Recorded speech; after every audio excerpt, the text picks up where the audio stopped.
Hola, hola, bienvenidos a todos a un episodio más de Autoterapiate Podcast. Yo soy Luga Ballesteros y el día de hoy quiero trabajar un tema. La verdad le estuve dando como muchas vueltas a qué podíamos hablar porque me venían como sí algunas ideas, inspiraciones y demás, pero no lograba como armarlas del todo.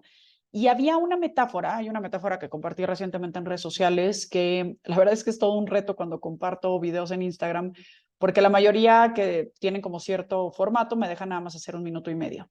Y bueno, de repente quiero explicar muchas cosas y me cuesta trabajo, entonces tengo que hablar rápido, tal, y siento que de pronto pueden perder un poquito la profundidad y pues bueno, para eso es el podcast. Y quiero hablar de esa metáfora y quería buscar la manera de cómo darle un poquito más de material, un poquito más de carnita, y entonces pensé en cómo con qué me podría ayudar para seguir profundizando en el tema, porque algo que yo quiero hacer como muchísimo énfasis es que disfruto enormemente de hablar, creo que tengo una buena capacidad como de transmitir las ideas y demás, pero lo que es totalmente innegable es que soy la suma de mis maestros, de mis libros, de mis películas, de mis reflexiones, de las personas que me rodean. Es como, tal vez le doy ese último toque al momento de transmitir, pero aunque muchas veces estoy como insistiendo en esta película, en este libro, en esto que me dijo esta persona, etcétera, creo que es importante darle, dicen por ahí, honor a quien honor merece, porque claramente en este mundo se puede como de pronto perder de, pues de vista la diferencia entre ser el mensaje y ser el mensajero. Hace tiempo me dijeron esta frase y me parece bien importante, porque cuando estamos en un lugar de poder y en un lugar de autoridad y tal vez de influencia y demás, puede resultar relativamente fácil de repente comprarnos desde el ego, que es bien traicionero y demás, como que somos esa persona que está cambiándole la vida a otras personas. Y la realidad es que, pues no como tal vez somos solamente un recurso que al final usa la persona para transformar su propia vida, pero no es así. Por ello, quiero como subrayar que hoy me voy a basar para varias partes del podcast en el libro que se llama Desapegarse sin anestesia, de Walter Rizzo. Walter Rizzo a mí me fascina. Es un autor tremendamente simple, que no por ello es fácil, ¿ok?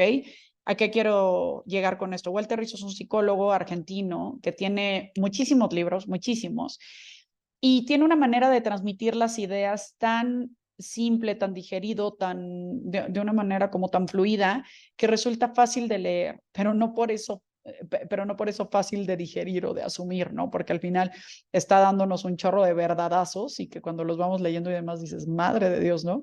Recuerdo que una persona en algún momento estaba leyendo el libro de Amar o Depender, que es un libro de Walter Rizzo, y me acuerdo que literal forró el libro porque le daba vergüenza estarlo leyendo en público, ¿no? Porque al final, pues sí son estos libros un poco como de crecimiento personal y demás, que pueden tener dosis muy fuertes de verdad, que puedan ser dolorosas, angustiantes e incluso vergonzosas. Pero bueno, Walter Rizzo de verdad lo recomiendo enormemente, creo que tiene un montón de material súper útil. Yo llegué a él por el libro Manual para no morir de amor, en una vida que yo estaba muriendo por amor, y la verdad es que me ayudó muchísimo a sortearlo y pues de ahí he revisado otros más de él. Este libro se llama Desapegarse sin anestesia y es un libro que habla mucho del tema de la independencia emocional. Lo habla desde diferentes lados, de hecho los últimos capítulos hablan de el apego a las emociones, el apego a la virtud, a las sustancias, al físico, al trabajo, al pasado, al internet, etcétera, ¿no? Como a todas esas contextos o sustancias a las que nos podemos llegar a apegar, pero en general el libro, eso ya es como el final, ¿no? Como cuando habla muy puntualmente de cuando estás apegado a algo en específico. Pero en general el libro primero habla del apego en general como todo un proceso humano, cómo se desenvuelve y demás. Y antes de empezar como con las ideas del libro, me gustaría decirles cuál es esta metáfora famosa que les he estado diciendo en los últimos minutos, que para mí ha sido muy útil de explicar y espero hacerlo de la mejor manera.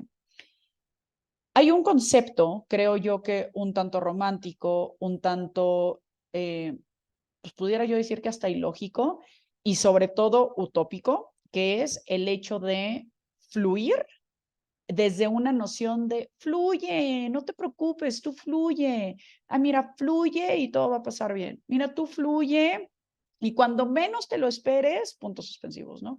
te vas a embarazar, o va a llegar esa pareja, o va a llegar ese trabajo, o va a llegar tu casa que tanto has querido, o vas a tener el cuerpo que quieres, o vas a, no, o sea, como un tú fluye. Y entonces siento que esta idea se ha dado desde un plano así como muy, voy a decir, hippioso, New Age y demás, de decir fluye y todo va a pasar. Y a ver, sí fluye y todo va a pasar, pero atención, no todo va a pasar armoniosamente, no todo va a pasar sin conflicto alguno, no todo va a pasar sin tropiezos o raspones en el camino. Aprender a fluir, que es algo que hemos revisado en otros episodios, aquí hago como nota al pie del episodio que habla de impermanencia y espiritualidad, es un episodio donde lo trabajamos mucho. La vida es impermanente, las cosas van a pasar sin duda, lo bueno y lo malo. Por eso a lo bueno hay que ponerle atención y a lo malo hay que agarrarnos de la esperanza de pensar que va a pasar eventualmente. Pero de ninguna manera nos tenemos que confundir pensando que va a pasar, o sea, que eventualmente se va a terminar. No significa que sí nos va a pasar, que sí nos va a doler, que sí nos va a confrontar, que sí nos va a impactar, ¿no? La enfermedad, la tristeza, la vergüenza, la decepción, la frustración, el miedo, todas esas emociones displacenteras nos van a pasar en la vida. Con esto no quiero sonar fatalista ni negativa, quiero sonar realista. Esto va a pasar sí o sí. Hay personas que erróneamente de pronto llegan a terapia como buscando el que les dejen de pasar estas cosas. Y pues bueno, sería la cosa más poco ética de mi parte decirles, claro, aquí vas a resolver eso, porque no estamos vendiendo eso, no estamos vendiendo dejar de ser humanos, ¿no? En la humanidad transitan todas estas cosas justo para confrontarnos con nuestra existencia y para invitarnos a reflexionar y a preguntarnos en dónde estamos parados. Momentos de más calma, bienvenidos, enhorabuena, qué maravilla tenerlos. Y momentos más complejos, también, aunque en su momento no son los más cómodos de tener, también tenerlos para luego entonces tomar decisiones valientes al respecto. Pero lo que es innegable es que la vida nos va a golpear continuamente, con cosas más y menos complejas, pero nos va a golpear. De ahí frases como la vida es lo que te sucede cuando tienes otros planes, de John Lennon, ¿no? Esta parte como decir, sí, tú tienes como toda una historia y de repente todo va a cambiar y de repente cosas tan sencillas como que el tráfico no te dejó llegar a una cita o cosas tan complejas como la muerte de un familiar. Esto va a pasar y no quiero sonar ni fría ni poco empática con el tema, simplemente asegurar que el camino del desarrollo personal, espiritual, de transformar tu manera de ver la vida, no va en negarte a ellas o en creer que el día que te pasen no te van a doler ni a lastimar, sino en cómo transitar en ellas de una manera un tanto menos dolorosa y nociva, ¿no?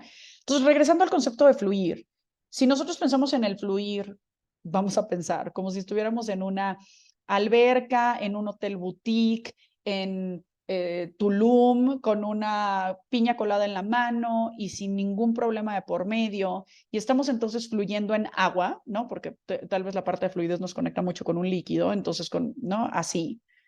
Pues claro que fluir se antoja, ¿no? Pero mi metáfora personal es que fluir en la vida es más como fluir adentro de el caos de un río, ¿ok?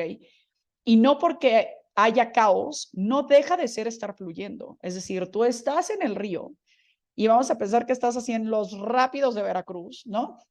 Y vas hecho la madre y de repente te pega un tronco y de repente te revuelca la misma corriente del río y de repente te golpeas contra una esquina y pero también de repente hay pedazos tranquilos y planos y hay pedazos que pueden ser gozosos, que te pueden implicar respirar, que te pueden implicar darte energía para todos esos momentos más complejos que has tenido, pero más adelante te vuelve a pegar algo, etcétera, ¿no? O sea, pensar la vida como en un fluir dentro de un río que de por sí trae sus implicaciones conflictivas, dolorosas, complejas, pero también trae sus implicaciones cómodas, disfrutables, de gozo. Solamente hay que ponerle atención a ambas cosas para que no tu balance de resultados del día solamente sean los troncos que te pegaron, sino también los momentos de calma que tuviste, ¿no?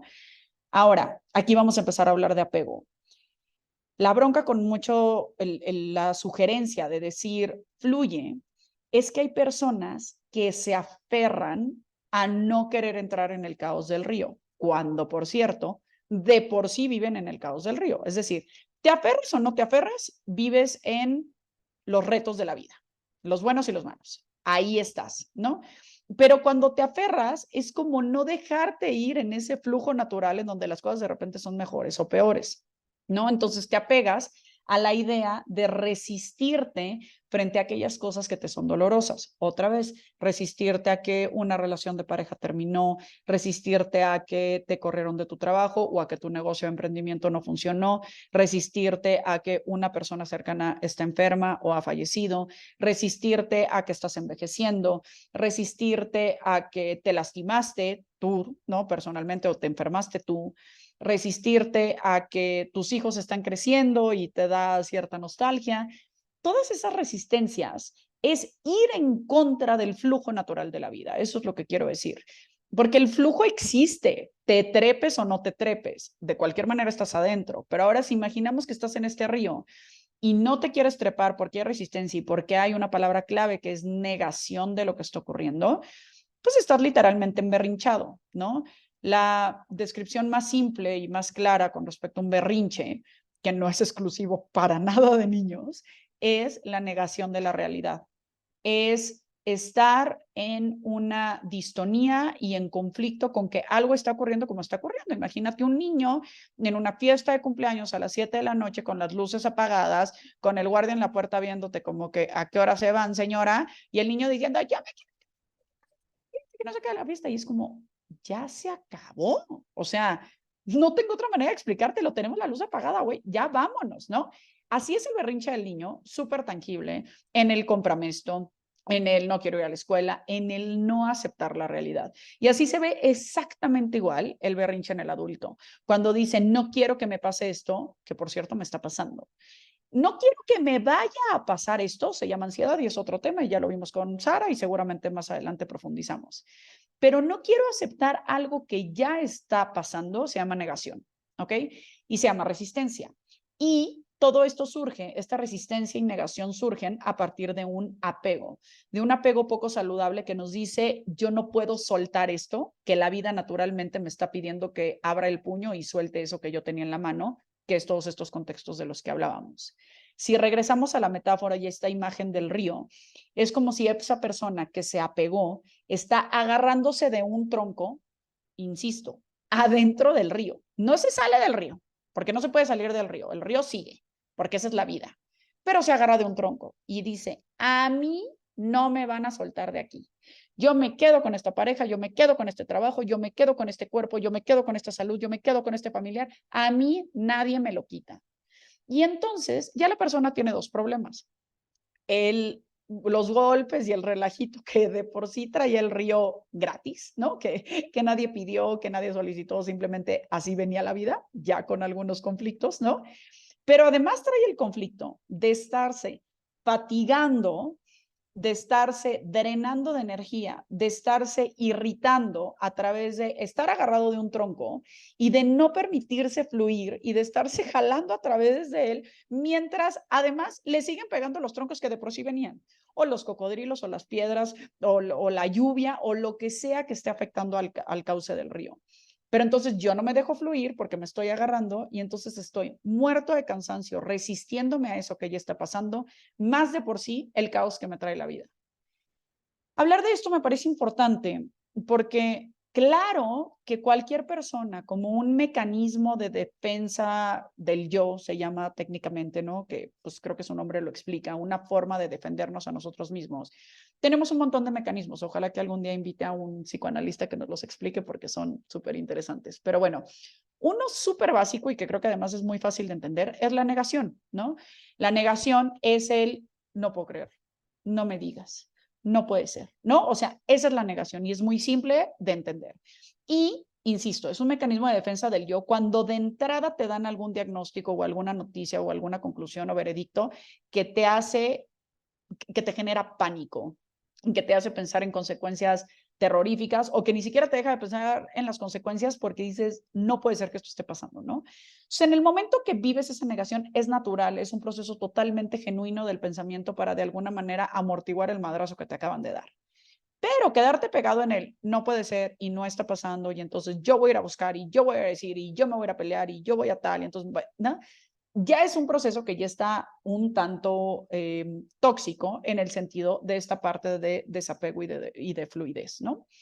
Entonces, quiero como hablar de esto porque el tema es, y creo que nos lo enseña muchísimo el budismo, y es parte de lo fácil de entender y complejísimo de aplicar del budismo, que es el ver la vida como es, ¿no? Nos lo decía Alex Camberos hace unos episodios. Ver la vida como es. Ah, pues ok, se dice fácil, se aprende fácil, pero qué maldito reto es, ¿no? O sea, ¿cuánto tiempo nos tardamos entre notar algo o que se nos diga y luego asumirlo, integrarlo, aceptarlo y luego entonces empezar a actuar con esa nueva actualización en nuestro cerebro de que esa situación existe? Es un reto enorme, ¿no? Por eso es como un poco el pensar, oye, aunque no lo aceptes, ya está pasando. Oye, aunque no te guste, ya está pasando. Mientras más rápido te trepes a que está pasando, más rápido aprovechas lo que sea que sean las ventajas de esto o lo que sea que sean las oportunidades de esto. Por eso me parece súper importante poder subrayar que es fundamental darnos cuenta cuando nos estamos resistiendo a algo que es muy doloroso, y créanme que lo digo con empatía, es muy doloroso darte cuenta que algo de esto está ocurriendo. Sin embargo, negarte a ello no va a hacer que deje de pasar.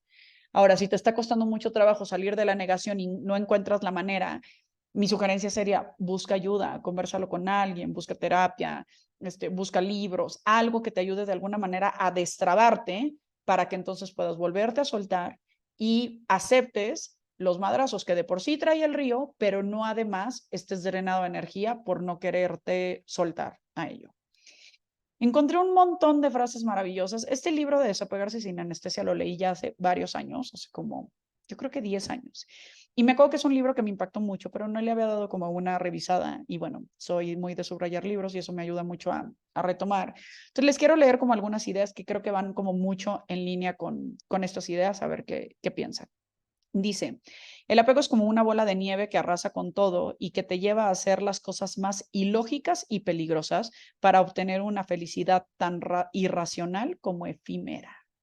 Madres, ¿no? El apego es como una bola de nieve, arrasa con todo y te lleva a hacer las cosas más ilógicas y peligrosas para obtener una felicidad tan irracional como efímera. Es como, no puedo aceptar que terminé con esta pareja. Entonces, me lo voy a ir a parar a su casa y voy a amenazarlo con que voy a denunciarlo en su trabajo para hacerle una mala fama y voy a, no sé, meterme, hackear su correo y mandarle correos a su nueva pareja y entonces me invento una felicidad que es absolutamente irracional y sobre todo es insostenible, se vuelve efímera. Es algo que es como de una energía y un éxtasis momentáneo que te hace tener la ilusión y la fantasía que van a regresar y en realidad es una gran mentira. Atención, dice, estar apegado, no estar apegado no significa que queramos menos a una persona, sino que no estamos preocupados por la relación.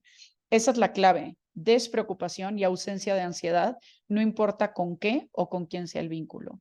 Y esto pues es un reto enorme a revisar en tus relaciones de todo, de hijos, de pareja, hacia padres, hacia hermanos, hacia el trabajo, hacia lo que sea. Es como decir, a ver, gozo de vivir esta relación. Sería muy triste que esta relación terminara, pero puedo seguir adelante cuando eso ocurra. Y recordártelo, porque además puedes, ¿no? Pero si tú te estás pensando, si no me muero y si no, no se puede, que va mucho con el tema de codependencia que hablábamos en el episodio anterior de sin ti me muero, pero sin ti, Pedro Suárez, no sin la capacidad de sentir amor o de sentirme acompañada. No, no, no. Sin ti, Pedro Juárez. Si te vas, ¿no? Te mato, ¿no? Así.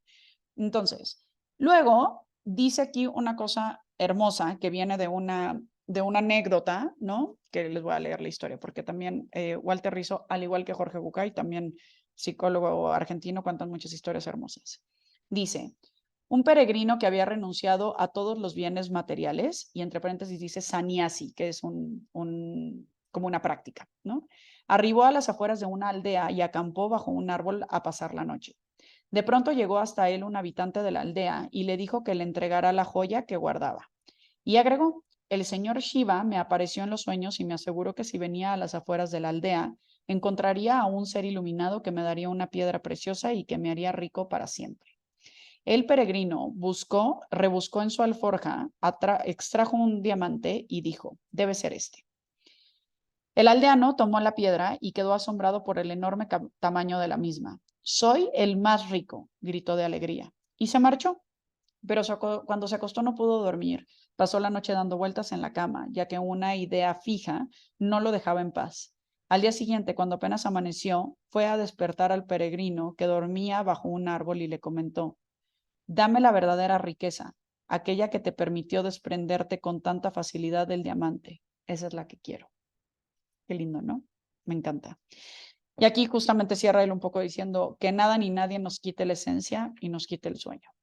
Otra vez, se escucha fácil, pero es todo un reto, ¿no? Es como aprender a disfrutar las cosas sabiendo que son transitorias y desarrollar un estilo de vida fundamentado en la independencia emocional. Esto otra vez es como todo un reto, porque al final somos seres interdependientes de manera funcional, de manera transaccional, de manera emocional, de manera relacional, pero es acordarte e insistir en esa parte de la propia independencia que tú llevas a partir de sentirte una persona como mucho más en desarrollo. Ahora, dice aquí, y esto es clave porque si no, luego entonces sentimos que estamos apegados a todo y no estamos apegados a todos. O sentimos que tenemos ansiedad y no necesariamente. O sentimos que estamos deprimidos y no necesariamente. Es decir, todo tiene tonalidades y todo tiene gravedad, ¿no? Recordemos que hace unos episodios hablábamos de frecuencia, duración, intensidad como factores clave para decidir cuándo ya algo nos está haciendo daño o cuándo es algo transitorio, humano, natural y no hay lío con ello. Dice, recuerda que el deseo por sí solo no es apego. Se necesita el enganche, la obsesión y la incapacidad de renunciar a él. ¿Ok? Entonces, el deseo así se me antoja estar con esta persona, disfruto ir a este lugar, amo mi trabajo, etcétera. Este deseo, estas ganas de estar ahí, no es apego. Se vuelve apego cuando hay enganche, obsesión e incapacidad de renunciar a él. Ahí es cuando ya estamos percibiendo más esta parte del apego. Algo que hace poco me platicó mi tío, que me pareció hermoso, es que Epicuro, que era un filósofo griego, es como conocido actualmente desde una teoría de que él habló del tema del placer. Y como todas las palabras tienen una connotación y significado contextual y dependiendo de la época y demás, de pronto se ha tergiversado este punto de vista con respecto al tema placer, como pensando que era casi, casi Calígula, ¿no? Este filósofo que tal vez hablaba del placer desde el sexo, las drogas y el rock and roll, y nada más erróneo que esto. Lo que me explicaba mi tío, que me pareció muy interesante, es que Epicuro, todo lo contrario. Él hablaba de que mientras más desapego tuviéramos de todas esas cosas que nos distraen del placer de existir, del placer de vivir, del placer de pensar, entonces más felices vamos a ser. El placer verdadero de no necesitar, el placer verdadero de no ponernos en esa vulnerabilidad eterna de que cuando algo nos falte nos duela. Es un poco la historia del diamante. Mientras esta persona no tenía el diamante, pues no había angustia en su vida, pero cuando no puede dormir para que no pierda el diamante, entonces el problema fue tener el diamante, ¿no? Entonces es un poco buscar esa forma de vida en donde desde donde nutro mi gozo, mi placer existencial, no desde las cosas de afuera. Entonces, justo aquí es, mientras menos necesidades tengas, más libre serás. Es como esta parte de disfrutar todo lo que nos rodea desde estos lugares más conscientes y más sencillos, voy a decir. Ahora, hay un punto que se vuelve súper importante, que así como les decía que hay personas que llegan a terapia buscando dejar de sufrir y de que les duele y de que les moleste, y etcétera, y que me parece algo totalmente pues falto de posibilidad, ¿no? Hay que entender una cosa, eso que te parece lo peor que puede ocurrir. O sea, sí existe, pues, o sea, no es un tema de optimismo irracional y decir, no te preocupes, hombre, tú fluye y nada va a pasar. ¿Se acuerdan? No, no va por ahí. O sea, no es un concepto de nada malo va a pasar o no te preocupes, todo va a salir bien, que es un muy mal manejo que le damos a las enfermedades, a la muerte, a los rompimientos de parejas, a perder un trabajo, a todos esos eventos que son dolorosos. De pronto es un no te preocupes, no creo que pase. La gran realidad es que sí puede pasar. Ahora, ¿hasta dónde lo llevas? Y si todo el tiempo piensas en ese lugar catastrófico, entiendo que te pares como en un poco en un lugar de posibilidad y de optimismo, ¿no? Pero detenernos a ver que en realidad lo peor sí puede pasar y entonces, ¿qué pasaría entonces? Sí, sí pasa. Y ahí te paras en un lugar de posibilidad, de solución y de caminos para resolver. es aceptar que lo peor que pueda ocurrir no es negar el poder de decisión que tienes, sino marcar tus límites y humanizarlo. Tampoco es atraerlo, tampoco es ser ave de mal augurio. O sea, considerar que algo malo puede pasar y darle solución es la manera más madura de ver las cosas que están pasando en la vida. No es decir, ay, cállate, no, cállate la boca, toca madera, no vas a decir eso tan feo. Puede pasar. ¿Cómo podemos hacer para prevenirlo? Y luego entonces seguir adelante en la vida, ¿no? Es comprender hasta dónde deben llegar tus esfuerzos y se justifican para entonces hacer algo al respecto y no estar todo el tiempo como en esta, otra vez, o pesimismo ya irracional y ansioso, u optimismo irracional e inmaduro, ¿no? Es retar, cuando ya tengas esos temores, es también retar un poco cómo les podrías hacer frente, porque entonces eso puede fortalecer tus capacidades de autoestima, de fortaleza personal, de todas esas como diferentes herramientas que ya tienes para enfrentarte a estos conflictos. Entonces, verlo desde ahí puede ser como mucho más afortunado. Ahora, tenemos que ubicar algo, y esto suma a esta parte de Epicuro, que es el iluminado está hastiado de lo material, está hastiado de las sensaciones, de las percepciones, de las trampas de la mente. ¿Ok? Para acceder a este lugar de iluminación, que ojalá fuera así un destino que compras en Volaris, no, pero no lo es. Este programa no está patrocinado por Volaris, se me ocurrió de pronto. Es como el darte cuenta que la iluminación o el desapego o el desarrollo personal o el desarrollo de conciencia o la capacidad de amar o el transitar en la vida es un proceso que no tiene ni punto de partida ni meta de llegada. Es como algo que se mantiene y entonces de pronto el desapego que generaste frente a algo, ahora es el desapego que la vida te está invitando a generar en otra cosa y demás. Pero es darte cuenta, y cierro con esto, que al final las cosas siguen fluyendo, siguen ocurriendo, que la fluidez no es necesariamente simpleza, también trae complejidad, pero en la medida que asumamos esa complejidad y simpleza como parte de una sola vida, podremos enfrentarla con todos sus colores, con todos sus sabores y con la madurez y la conciencia que esto implica.